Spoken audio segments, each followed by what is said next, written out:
Bonjour à toutes et tous, on se retrouve pour une toute nouvelle vidéo. Tout d'abord, je m'excuse parce que celle-ci a pris beaucoup de retard. J'ai attrapé froid, j'étais très malade. J'ai pas pu sortir de vidéo parce que quand j'ai voulu tourner, j'avais plus du tout de voix. Puis j'ai mis du temps à me remettre. Ce mois-ci, j'ai eu l'occasion de voir 3 nouveaux films au cinéma. Et j'ai également rattrapé un film de 2023. Je commence à avoir certaines idées sur comment faire évoluer le format, mais si jamais vous avez des conseils, je suis à l'écoute. Alors n'hésitez pas à me laisser un petit message dans les commentaires.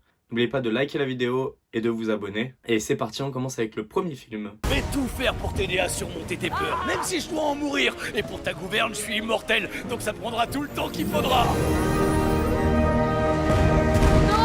La Nuit d'Orion, réalisé par Sean Sharmatz, inspiré du livre jeunesse L'enfant qui avait peur du noir d'Emma Yarlett. C'est un film produit par DreamWorks et sorti directement sur Netflix le 2 février 2024. Orion est un jeune garçon qui a peur d'à peu près tout dans la vie. Il a peur de ses camarades, il a peur de la honte, il a peur de parler à une fille, il a peur de comment ses parents peuvent réagir, il a peur de sortir. Une de ses plus grandes peurs reste la peur du noir. Un jour, il va rencontrer la nuit, personnifié dans plusieurs personnages, et leur leader étant Noir, qui est suivi de ses acolytes qui sont sommeil, insomnie, quiétude, drôle de bruit et rêverie. Orion va les accompagner tout au long d'une nuit autour de la planète, et Noir va essayer de l'aider à vaincre ses peurs. Film très intéressant, surtout dans les thèmes qu'il aborde. La peur est vraiment abordée sous des prismes différents. D'abord, on a une peur assez enfantine quand on voit ce personnage d'Orion, dont énormément d'enfants pourront se mettre à sa place. Même si ça existe, je pense pas que tous les enfants soient aussi peureux et aient peur de tout, mais les peurs qu'il a sont des peurs que certains enfants peuvent retrouver dans leurs propres peurs. Mais là où ça devient très intéressant, c'est qu'il y a aussi un côté adulte dans la peur. Et ça passe par d'autres personnages qu'Orion, dont je ne dirai pas plus ici pour vous laisser la découverte pendant le film.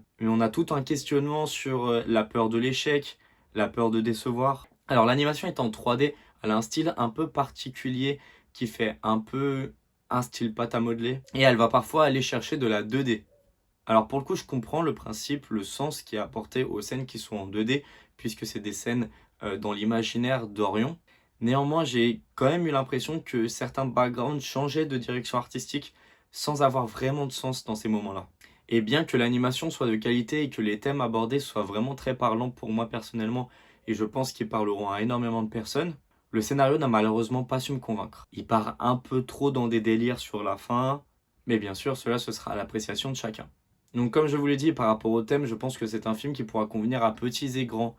Mais je le conseillerais plus à un public beaucoup plus jeune. En tout cas, c'est une super découverte, ça vient de DreamWorks et c'est disponible sur Netflix. Alors je peux que vous encourager à le regarder.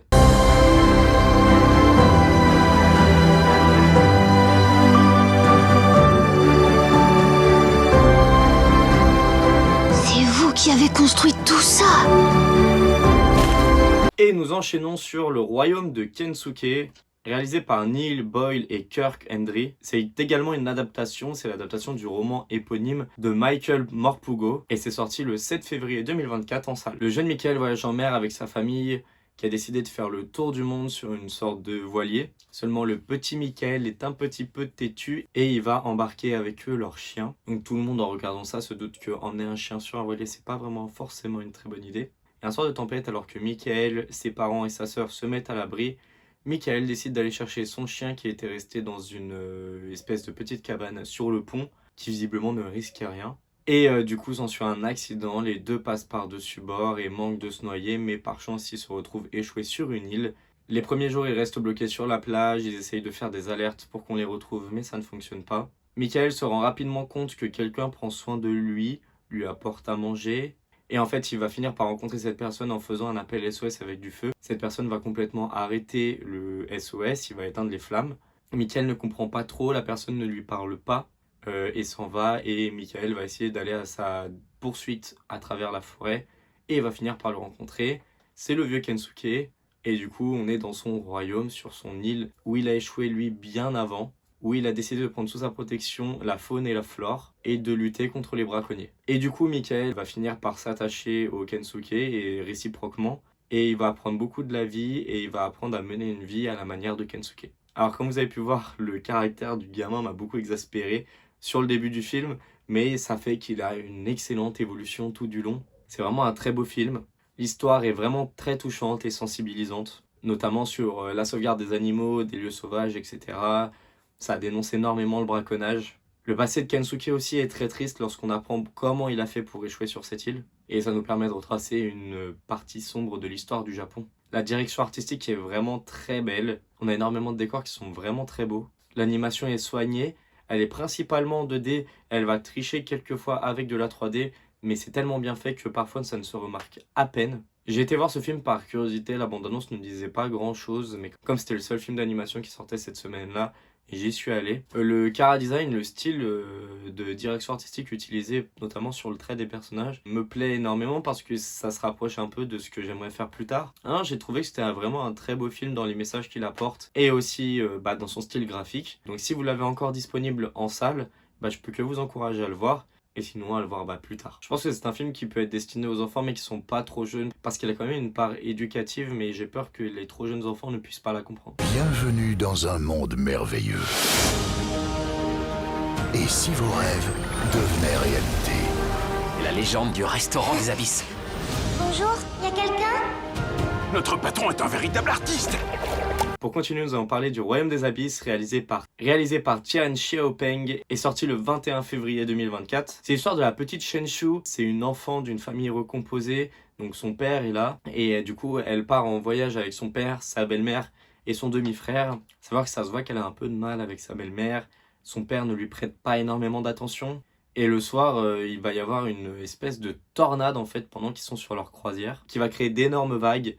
Et la petite Shenshu, qui était passée sur le pont à ce moment-là, se retrouve passée par-dessus bord. Elle coule au fond de la mer et on la retrouve le lendemain, accrochée à une bouée.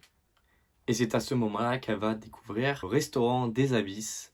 Donc en fait, elle est passée dans une sorte de monde parallèle où vivent monstres et merveilles. Et elle va être accueillie dans ce restaurant où elle va essayer de donner un coup de main, où elle va essayer de s'adapter à tout le monde, où elle va faire ami-ami, où elle va avoir une certaine relation conflictuelle avec le responsable des lieux, le chef restaurateur Nan-e.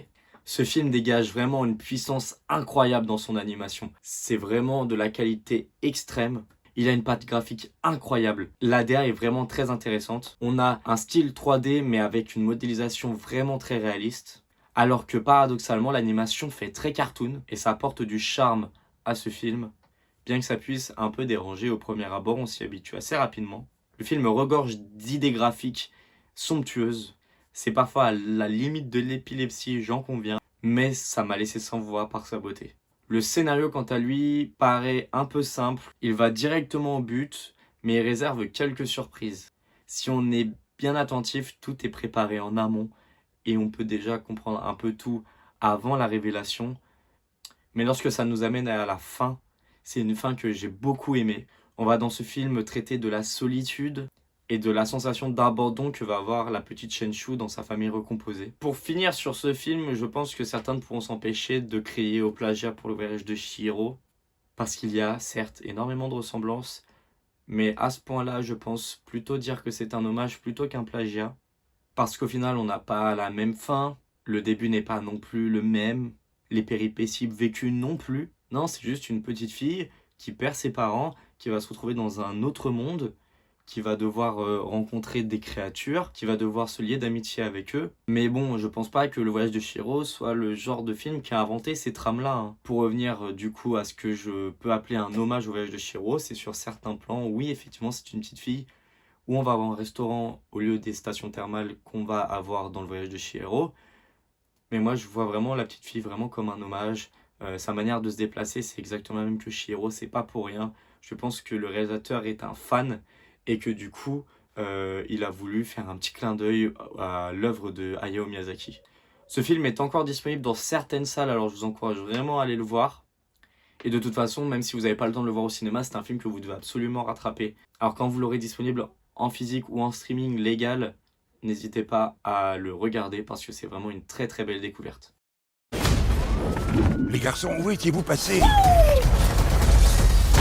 On était juste allé faire quelques courses. C'est tout? On est vraiment désolé, maître. Ils voulaient aller manger une pizza, j'ai essayé de les raisonner. Léo, on est fait comme des rats. Hey! N'utilise pas cette expression. Et mon rattrapage du mois, c'est un film de 2023 une nouvelle fois. C'est un film que j'ai vu au cinéma, mais je vous avais dit que je ne vous en parlerai pas parce que j'avais pas assez de souvenirs. J'ai profité du fait qu'il soit disponible sur Canal+ pour le revisionner. Il s'agit de Ninja Turtles Teenagers. Réalisé par Jeff Rowe et Kyler Spears, le film est coproduit et coécrit en partie, parmi tant de personnes qui ont pu y contribuer, par Evan Goldberg et Seth Rogen. On connaît tous les Tortues Ninja, mais c'est une nouvelle adaptation qui est bien plus ancrée dans notre époque. Les tortues ont des smartphones, ils suivent les réseaux sociaux. Un truc très amusant aussi qui peut faire un peu grincer des dents de base, que j'ai trouvé assez amusant au final, c'est le fait que Maître Splinter est en fait un rat qui va être transformé en mutant, qui devient du coup un rat homme, et qui va apprendre le kung-fu, le ninjutsu, etc., tout l'art des ninjas, grâce à des tutos sur des DVD. C'est assez original, c'est assez singulier, mais ça permet de montrer qu'on est vraiment dans une nouvelle époque, qu'on est en 2023, 2024, bref, qu'on est dans une époque contemporaine, et que même les arts martiaux peuvent être appris au travers de tutos. Ça reste basique, c'est du déjà vu en partie, mais bon, le scénario fonctionne quand même très bien. C'est un prisme de l'histoire qu'on n'a pas l'habitude de voir, puisque c'est vraiment la toute première mission des tortues et on a l'impression qu'elles sont plus jeunes que dans les adaptations qu'on avait eues auparavant. Donc ça reste somme toute bien écrit, c'est fun, c'est léger et puis ça fonctionne très bien. Par rapport à la direction artistique utilisée, et une nouvelle fois, le style d'animation, la patte graphique, ça passe après Into the Spider-Verse, donc du coup ça libère un peu plus le côté créatif. Mais tout comme avait pu faire Wish ou a pu faire le chapeauté, en fait ça permet juste de débrider un peu les studios. Puisque je pense qu'au final, n'importe qui, n'importe quel directeur artistique, n'importe quel chef d'animation souhaiterait avoir quelque chose de créatif, quelque chose d'ambitieux. Mais les studios peuvent être vite refroidis par la peur de ne pas convaincre un public.